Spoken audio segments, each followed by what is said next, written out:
Es viernes, gracias a Dios que es viernes, porque pues estuvo muy pesada la semana y llena de, además de sorpresas como la de la detención, el encarcelamiento del Bester Gordillo.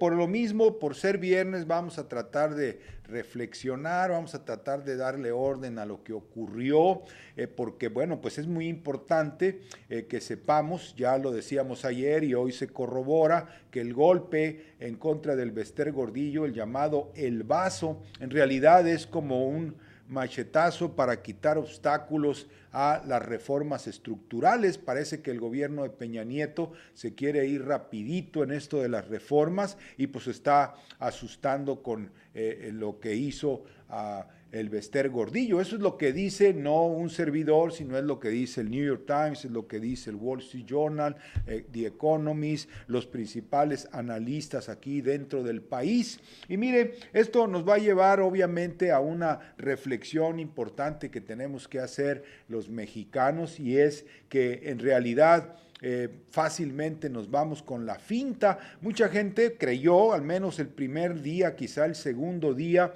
que en realidad el encarcelamiento de el Bester Gordillo tenía que ver con una campaña contra la corrupción, ¿verdad? Porque así se veía, porque así decían los periódicos, porque salían todas estas imágenes con su riqueza, con su dinero, en fin, pues toda esta exhibición de ropa de marca, en fin, todo esto muy grotesco, por cierto, que pues hacía pensar que se trataba de castigar a una persona que había sido muy corrupta, pero no es así, en realidad iban o van todavía sobre las reformas estructurales. Acaba de mandar Peña Nieto su propuesta al Senado, su propuesta de reforma energética, básicamente pidiendo abrirle la entrada al capital privado en la refinación y también en la transportación y en la distribución.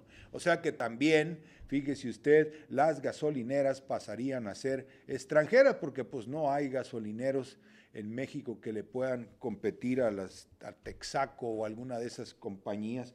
Pero le decía, el problema es la poca politización que existe en el país, la poca comprensión de lo que realmente se está jugando, y se tiende a ver cada incidente como un hecho aislado. Ay, metieron a la cárcel a esa señora, es que era muy ratera, bueno, pues se lo merece y se acabó. Y no vemos que en realidad los políticos, los que gobiernan, no son figuras individuales, no son figuras individuales actuando así como les da la gana, sino que forman parte de una corriente, todos tienen un proyecto, tienen un programa. Así que le vamos a hablar de eso y también de las causas para esta despolitización, el problema de la cultura chatarra, que es muy grave en nuestro país, en el mundo entero, ¿verdad? Incluso en los Estados Unidos, pero pues vamos a hablar de cómo nos afecta a la hora de emitir juicios, a la hora de tratar de comprender lo que ocurre. Así que esto vamos a hablarle el día de hoy, que es viernes, como le digo, viernes informalé, ¿verdad? Para vestirse a la despreocupé. Y bueno, pues vamos a también hacer un programa un poquito informal, pero para que usted pueda retomar lo que ha ocurrido durante toda la semana. Vamos a regresar con eso después de estos mensajes.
pues le decíamos que este asunto de el Baester Gordillo ya poco a poco, en menos de 72 horas, ya ha quedado muy claro de que se trata en realidad de un golpe político para abrirle campo a las reformas estructurales. Enrique Peña Nieto acaba de mandar al Senado, bueno, ya era la fecha límite, tenía que mandar su iniciativa para la reforma o más bien para la reforma energética, y bueno, pues ahí lo plantea clarito, y es una propuesta que ya habían discutido en el PRI, y ya lo había presentado Pedro Joaquín Caldwell cuando era dirigente del PRI, y bueno, pues básicamente busca facilitar la inversión privada, ampliar la participación de la inversión privada en el caso de, por ejemplo, la transportación, la distribución, también la exploración del petróleo y también en la refinación, para que pues haya supuestamente mayor producción de gasolina. Lleva una argumentación simple el planteamiento de Peña Nieto, y por eso algunos del PRD dijeron que era una iniciativa hecha a la carrera, porque nada más define cuestiones generales, pero sí, esto es lo importante, pero sí dice que es una estrategia para llevarse a cabo de aquí al 2027. Fíjese usted, o sea, eso sí que es transcendental, ¿verdad? Porque este sexenio pues se va a acabar dentro de 6 años, y están proponiéndose un programa de más de 20 años en el sector energético. Y bueno, pues eso en sí merece una aclaración, una discusión, pero el hecho es que ocurrió precisamente en el contexto en que se promulga la reforma educativa, que en realidad es una reforma laboral para quitarle los derechos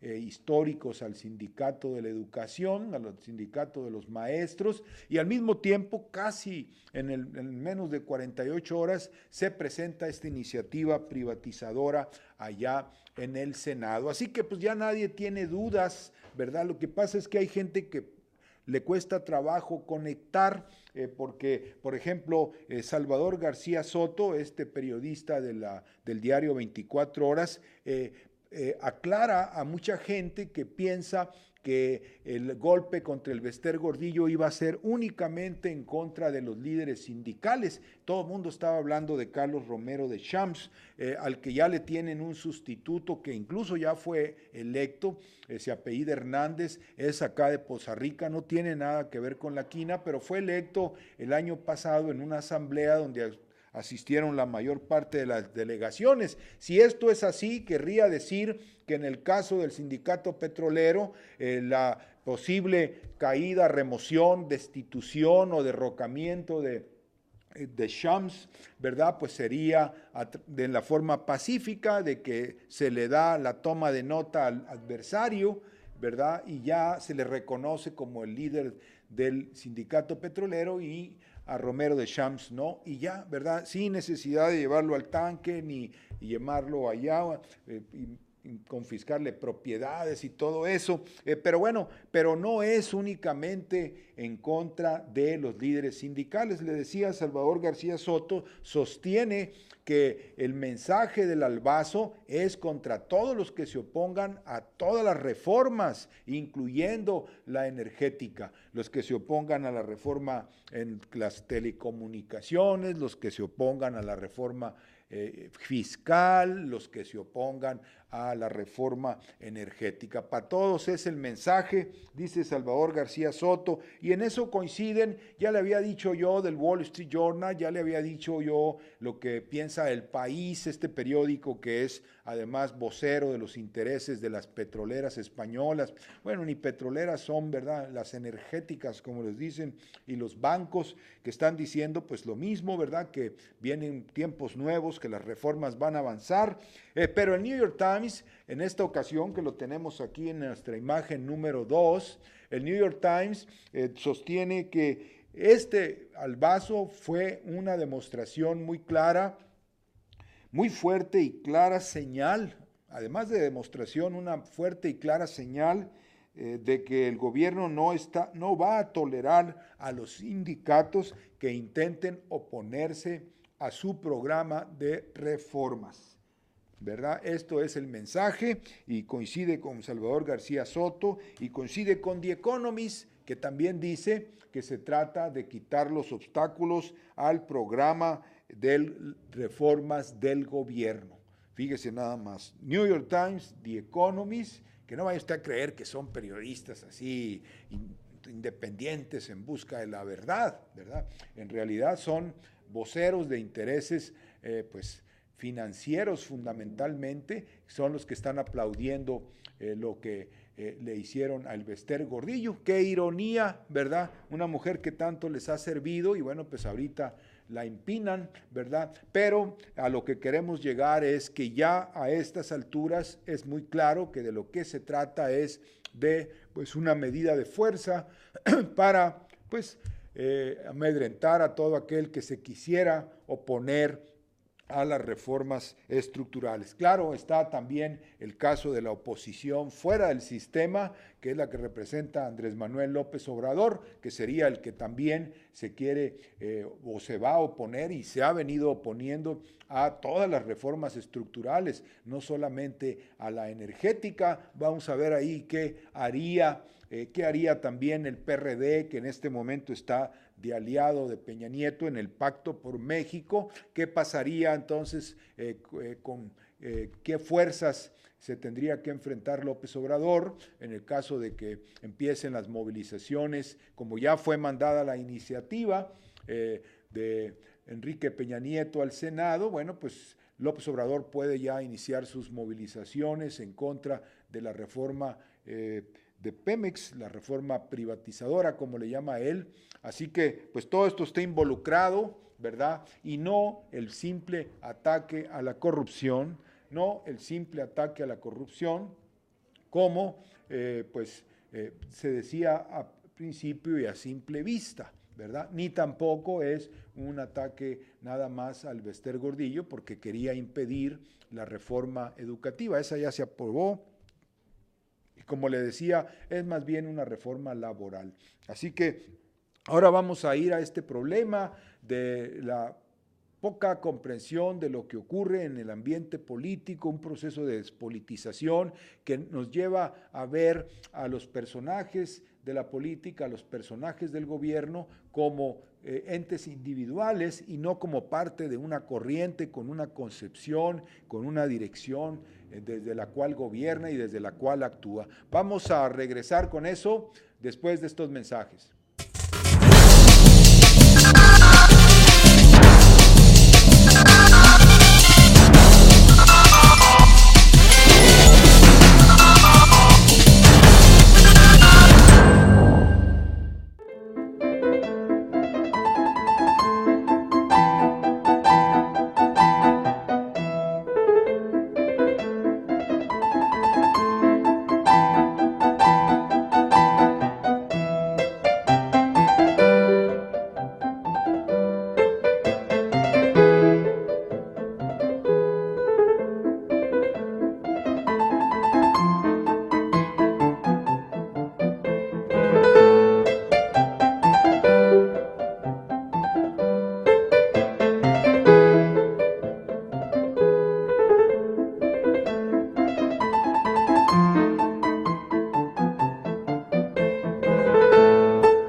bueno, pues le decía que hoy que es viernes, pues podemos ya más relajadamente hablar de las cuestiones, de lo que ocurrió, reflexionar sobre lo que ocurrió durante la semana. Y yo le decía que había un notable problema de concepción, de percepción política en el país, que la gente tendía, incluso los analistas, a pensar que lo del Bester Gordillo era un evento en sí mismo, ya sea una venganza, ya sea una revancha, ya sea la intención de castigarla por corrupta, o ya sea la intención de hacerla a un lado políticamente, en fin, cuando en realidad de lo que se trata pues es de dar un golpe político que genere temor entre los que pudieran oponerse al proyecto de reformas del gobierno de Enrique Peña Nieto. Y es que mire, no es gratuito, porque pues la formación política que tenemos todos es una formación que podríamos llamar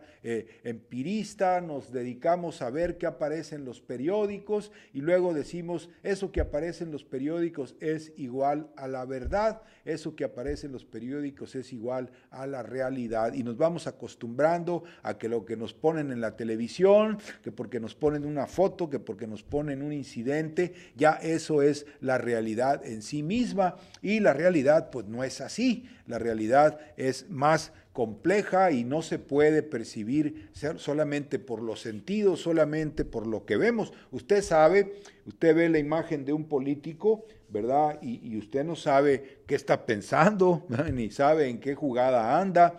Usted lo ve sonreír o lo ve que pone mala cara, y pues eso no significa nada. Él puede andar en una operación política muy amplia con su grupo, ¿verdad? Y no va a aparecer eso en su rostro. Así que tenemos ese problema. Y mire, no es gratuito, le decía, pues está el caso de Televisa, ¿verdad? Esta empresa poderosísima. No quiere decir que TV Azteca no, pues ahí se dan, ¿verdad? Ahí se dan un kikiriquí en términos de, pues básicamente idiotizar a la gente, estupidizar a la gente con telenovelas, con programas inútiles, vacuos, sin contenido, ¿verdad? Sentimentaleros, todo lo que usted ya sabe de Televisa. Y Televisa pues no es más que una, digamos, expresión acá mexicana de lo que viene siendo Hollywood, que ve que nos recetan esto de vampiros, como en esta Crepúsculo, donde una mujer es vampira y al mismo tiempo es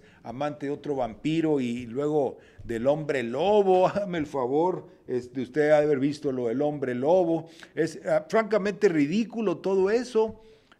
Francamente absurdo, y sin embargo se le da credibilidad y se le promueve y se gastan millones y millones y millones de dólares, bueno, nada más para que la gente se vuelva un poquito más mensa, ¿verdad? Como decimos acá, son para mensar esas películas. Quisiera que viera lo del hombre lobo, aquí la tenemos en nuestra imagen número 11, pues ¿cómo es posible que le receten a uno estas películas, verdad? Así que, bueno, con todo eso, y luego los noticieros, ay, esos noticieros, todos, déjeme decirle, aún los que son supuestamente los chipocludos, como Carmen Aristegui, Carlos Loret de Mola, no sé, ni se diga López Dóriga, los de Milenio, en fin, pues lo único que hacen es presentarle a usted la realidad dividida en temas, ¿verdad? Como quien dice, dividida en cuadritos, ¿verdad? El tema económico, el tema político ahorita es el Bester Gordillo que está en la cárcel. El tema económico, no hay tema económico ahorita porque no ha pasado nada en la economía, así le dicen a usted, ¿verdad? Y luego el otro tema es el deporte, y el otro tema social es el problema de la juventud, más el problema de la seguridad, que es otro tema, y así le dividen a usted la realidad en puros temas, ¿verdad? Carmen Aristegui es especialista, es temaóloga, ¿verdad? habla de todos los temas y nunca da una visión coherente de nada, de cómo funciona este mundo, porque este mundo es uno solo, la sociedad es una sola, es un solo proceso. Lo que ellos confunden con temas son en realidad expresión de un mismo proceso que va en una dirección y que uno puede comprender. Pues para eso tenemos la cesera, ¿verdad? Tenemos una cualidad muy especial, los seres humanos, que nos permite percibir, no a través de nuestros ojos, sino de nuestra mente, ¿verdad? Lo que ocurre como proceso, no los datos. Entonces todos los noticieros, le decía yo, pues están nada más le recetan datos a usted, temas, datos, temas, a ver otro tema, a ver otro dato, mire, noticias, a ver la nota, y usted termina confundido. Está más informado, es cierto, porque pues ya se puede informar en el celular, en la tableta, en la laptop, en el radio del carro, en la televisión, en todos lados recibe usted información, incluso antes de que las cosas ocurran, ya sabe usted que van a ocurrir, pero eso no ayuda en nada, confunde más, puesto que no le dan a usted una interpretación, algo que le permita a usted comprender lo que ocurre, por qué ocurre y hacia dónde van las cosas. Por eso es recomendable elevar un poquito, ¿verdad?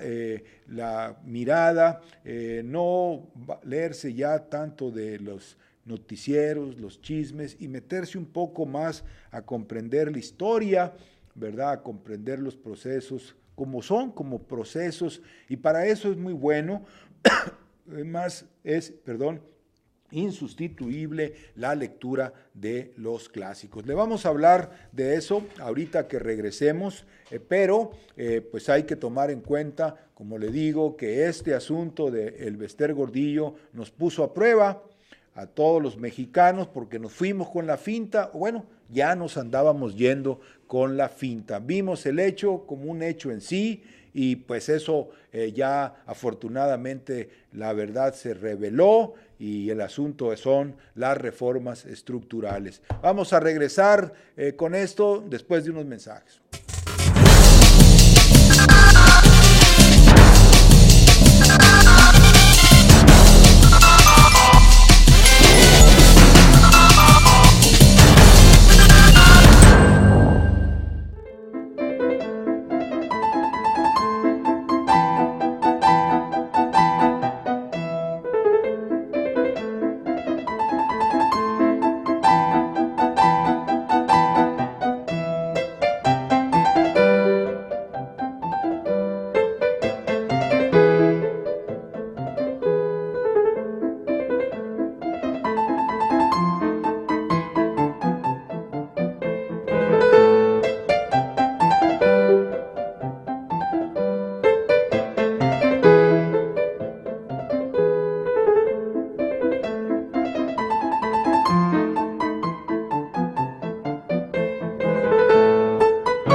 Y bueno, pues le decía que para esto de elevar un poco nuestra comprensión de los fenómenos que están ocurriendo, de los procesos que están ocurriendo, somos una generación que está marcada por ciertos asuntos muy gruesos, digamos, ¿verdad?, que están ocurriendo y que van a pasar a la historia como lo más significativo. Por ejemplo, aquello del ataque, ¿verdad?, disque terrorista, disque por Osama Bin Laden, ¿verdad? El 11 de septiembre del 2001, pues eso va a pasar, lo va usted a ver si es que vive en los próximos 1000 años como un hecho fundamental. Si eso fue así, pues va a ser inscrito, ¿verdad?, necesariamente dentro de la decadencia de los Estados Unidos, la nación que llegó a ser el principal poder económico en el mundo durante varias décadas, que dominaba todo, ¿verdad?, que tuvo una transmutación de ser una nación, una república, a convertirse en el instrumento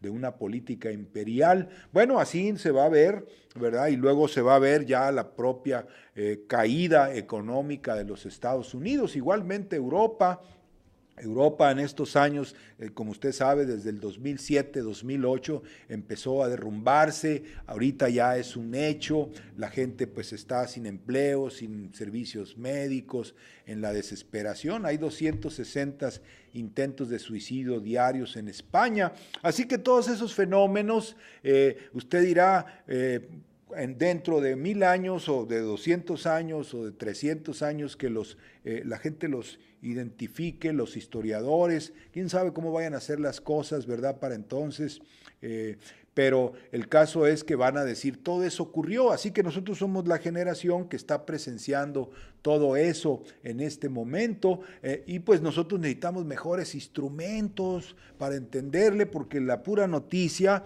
los temaólogos pues no nos ayudan, ¿verdad? El tema, pues más, confunde porque uno ya no sabe qué tiene que ver una cosa con la otra, pero si lo vemos así en términos históricos, entonces sí, pues podemos entender más, ¿verdad? Porque pues finalmente forman parte de lo mismo, insisto, es el mismo proceso que está ahorita golpeando a una generación en todo el Atlántico. Nosotros somos esa generación o somos parte de esa generación y bueno, pues sería bueno irle entendiendo. La información esa pues ya la consigue usted en el celular, nomás píquele ahí y luego Google y ya le dan las últimas noticias o incluso le pueden llegar por Twitter antes de que usted las pida, ¿verdad? Y casi son instantáneas en el momento que ocurre todo, ahí está la información. Entonces la información ya no es el problema. Lo que es un problema es la comprensión. Y para elevar este nivel de comprensión de las cosas, pues nada mejor que recurrir a los clásicos. Fíjese usted. Le voy a decir por qué. Bueno, porque por ejemplo los actores modernos, el otro día me regalaron un libro de Saramago, este portugués que murió hace poco, o todos los que tenemos por acá en América Latina, los famosos del boom latinoamericano, pues son de mirada muy corta, oiga usted, son ¿cómo le diré?, muy descriptivos, son muy emocionales, eso sí, se ponen acá emocionalmente, pero son, pues ya ve, Vargas Llosa es un liberal, así un liberal cualquiera, ¿verdad? Haga de cuenta los que estudian en la Universidad de Chicago, por el estilo, y García Márquez pues nomás hizo una muy buena descripción de la ideología latina ahí en 100 años de soledad, pero pues ahí nada más, no ven, no formaron un pensamiento clásico, ¿verdad? Y esa es la diferencia con los que son los clásicos, porque los que son los clásicos lo que hacen es presentar a su manera creativa, ¿verdad? No digamos de manera literal, no digamos de manera directa, pero sí involucrado en lo que escriben, principios que son universales, que permanecen y que son con los que nosotros podemos entender mejor a la humanidad, ¿verdad? Porque pues la humanidad, es una asociación, digamos, de seres humanos que ha venido desarrollándose en el tiempo, ahorita está en una crisis severa. ¿Cómo comprenderlo? Bueno, pues ir a las figuras como Cervantes que tenemos aquí. Si usted se lee, por ejemplo, Don Quijote de la Mancha, le va a entender muy bien a las cosas ahorita, sobre todo va a entender cómo operan las diferentes corrientes de pensamiento, ¿verdad? Se le va a ampliar la visión. En vez de solamente tener el dato, a usted se le va a ampliar la visión, va a poder identificar mejor quién es quién y quién no es quién, ¿verdad? Si lee a Shakespeare, pues con más razón, ¿verdad? Edgar Allan Poe, que es el símbolo aquí de nuestro programa, ni se diga, ¿verdad? Porque todos ellos enseñan a pensar, enseñan a comprender lo que ocurre, la cultura, cómo razona la gente, ¿verdad? La ciencia de la epistemología, ¿qué es eso? ¿Cómo razona la gente, ¿verdad? Porque la gente razona de un modo y luego actúa, ¿verdad? Los políticos que andan por ahí no son políticos así que viven como el llanero solitario, ¿verdad? Que traen su propio rollo, ¿verdad? Aislado y individual. No, no, no, no. Ellos, aunque no quieran, forman parte de una cultura, forman parte de una cultura, forman parte de una corriente que tiene una cierta comprensión o concepción de las cosas y por ahí caminan, ¿verdad? Y no es nada más diferencia entre partidos, no, porque la misma concepción la encuentra usted en dos partidos diferentes, ¿verdad? Así que están regidos más bien por una doctrina, por una concepción, y así es a lo largo de la historia, ¿verdad? Y así es como tenemos que entender las cosas, porque esto del albazo, ¿verdad? Que ya ahorita afortunadamente lo han aclarado hasta los periódicos, la prensa internacional, bueno, pues se trataba de un golpe para abrirle cancha a las reformas estructurales y no una anécdota de corrupción en donde se mete a la cárcel a una lideresa que robaba mucho dinero. Eso no era, ni tampoco era una venganza, ni tampoco era un ajuste de cuentas como erróneamente dijo La Jornada, ¿verdad? Este periódico de la izquierda allá en el Distrito Federal, que dijo, ay, se trata de un ajuste de cuentas entre el viejo PRI y el nuevo PRI. No marches. ¿Cómo que es eso? Aquí se trataba de imponer las reformas estructurales. Así que ahí le recomendamos que lea los clásicos para que ampliemos nuestra visión, ¿verdad? Además son muy divertidos, nos permiten comprender mejor las cosas y pues lo que los noticieros pues no nos van a dar, ¿verdad? Porque los noticieros con sus temas, sus notas y sus noticias solamente nos confunden. Así que vamos a regresar con el mismo asunto, porque mire, hay que aclarar una cosa, lo que se está haciendo aquí con la economía se parece o nos va a llevar, perdón, en el rumbo de lo que ocurre en Europa, aunque se diga que no, porque se diga que nosotros somos diferentes. Así que le vamos a hablar de esto después de estos mensajes.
pues otra de las cuestiones que es importante reflexionar de lo que ha ocurrido esta semana, hoy que es viernes, día de relajarse, de pensar un poco, bueno, pues es el hecho de que se nos había dicho y nos dijeron durante esta semana, aquí le citamos algunos periódicos internacionales, algo también que se está discutiendo aquí en Monterrey entre los círculos empresariales, en CAINTRA, acerca de que México supuestamente va a ser el nuevo tigre económico, que va a ser la potencia del siglo XXI, como lo puso el New York Times a principios de la semana, diciendo que México iba a ser la potencia mundial por encima de la propia China, hágame el favor, ¿verdad? Por encima de India, por encima de Rusia y por supuesto por encima de Brasil. Ya ve usted que pues ya son varios los analistas de la prensa internacional, el The Economist especialmente,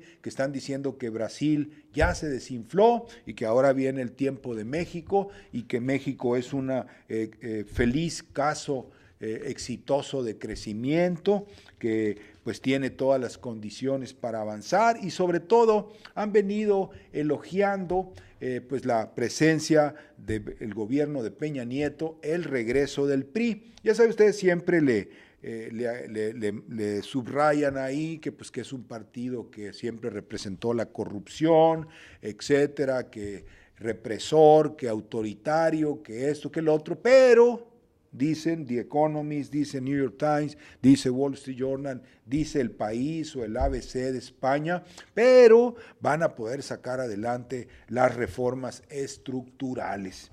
Y entonces, pues uno si se va con la finta, ¿verdad? Si uno nada más se dedica a leer noticieros y recibe la nota así tal cual, ahí en el programa de Carmen Aristegui, que le dice, este es un tema, ¿verdad? Los temaólogos, o acá con López Dóriga, donde lo vea, pues usted se va a quedar así, se va a quedar de 6 y a lo mejor creyendo que efectivamente vamos en esa dirección. Ese artículo que el New York Times dedica para México en el sentido de que va a ser la nueva potencia, mire, si usted lo checa, búsquelo, salió el lunes pasado, ahí se ve clarito que se trata de un refrito del Tratado de Libre Comercio, del que nos vendieron en 1994. Nuestros empresarios se comen fácil cualquier cuento, oiga usted, porque mire, están diciendo que México va a poder exportar, que mira qué bonito que la Chrysler exporta desde México su Fiat que está produciendo hasta Asia, porque aquí en México hay mejores condiciones y los costos laborales son más bajos, ya la mano de obra de México es más barata que la de China. El Wall Street Journal dice que China, pobre China, se le ocurrió subirle los salarios a los trabajadores y ya perdió competitividad. Pero ahí están los mexicanos dispuestos a ganar menos, ¿verdad? Y a trabajar muy duro. Así que todo esto nos han recetado en estos días, pero básicamente con la idea simple y antigua del Tratado de Libre Comercio. Estamos a un lado de los Estados Unidos, aquí tenemos mano de obra barata, materias primas también, hay que abaratarlas más para que se instalen aquí las empresas y exporten hacia los Estados Unidos o hacia alguna otra parte del mundo y ¿verdad? Que en eso debemos de basar nuestra idea de progreso y que bueno, pues ese es el futuro que le espera a México. Eso es lo que están diciendo ya de manera uniforme, podemos decirlo así, de manera uniforme, la prensa internacional, que es vocera de los intereses globales, ¿verdad? De los intereses financieros. Ahí le podemos agregar al Guardián de Londres, le podemos agregar algunos de los periódicos italianos, le podemos arreglar a Le Monde, del de París, que todos traen más o menos, como si México fuera la sensación ahorita, porque resurge ahora como el sustituto o el rival, si usted quiere, del propio Brasil, ¿verdad? Que era vecino, y también de China y la India. Y bueno, pues este es como un gran cuento, ¿verdad? Que nos están contando, que hay que pues tener mucho cuidado, ¿verdad? No nos lo vayamos a comer ese cuento, porque pues mire, hay que ver que independientemente de lo que se diga, en México también puede entrar en una situación estilo cualquiera de los países europeos. De hecho, para allá vamos a juzgar por lo que dice Enrique Peña Nieto en la iniciativa que mandó ayer al Senado. Le vamos a platicar de eso después de estos mensajes.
Y bueno, pues le decíamos que aquí en lo que viene en esta semana también es importante reflexionar sobre esto que se nos dice, que vamos a ser el nuevo tigre económico, que vamos a ser la potencia del siglo XXI, que México no tiene problemas de deuda, es uno de los planteamientos más socorridos, ¿verdad? Porque México tiene una deuda que solo representa el 37% del PIB, dicen, comparado con, por ejemplo, Italia, que es de más del 120 del PIB, o España, ¿verdad?, que ya le llegó al 100, ni se diga Grecia, que es como el 200% su deuda. Y bueno, pues dicen, no, pues acá en México la cosa está mejor, así que aquí en México no hay riesgo sistémico, no hay problema, no va a pasar nada con la economía.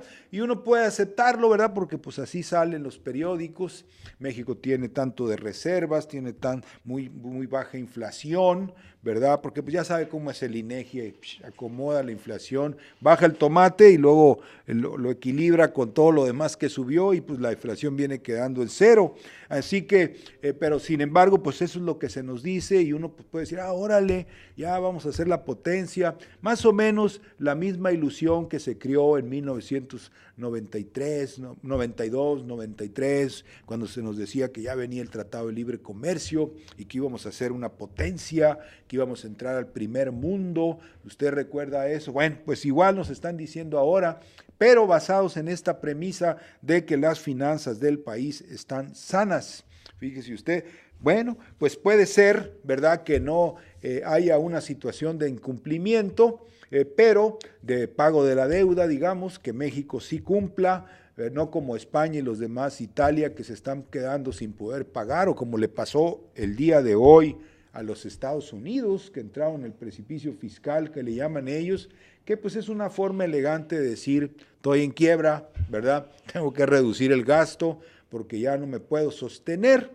El caso es que uno se tiene que preguntar, acá en México, bueno, y si las cosas están así, y si nuestra deuda es tan pequeña, y si la inflación casi es de cero, y si estamos creciendo, y si todos los mercados del mundo, los mercados financieros adoran a México, entonces, ¿por qué se está haciendo lo que se está haciendo? Porque se están tomando las medidas típicas de una economía que se fue a la quiebra. Por ejemplo, en el mensaje que mandó Enrique Peña Nieto al Senado anunciando su iniciativa de reforma energética, establece que es inevitable que aumente el precio de los energéticos, especialmente la gasolina, que quieren ponerla al precio que rifa en el mercado internacional, lo cual quiere decir, pues es un aumentito, yo creo que del 40% al precio de la gasolina, que probablemente se va a venir de un sopetón, ¿verdad? Porque dice Peña Nieto, pues que es inevitable, que no se puede evitar que suban,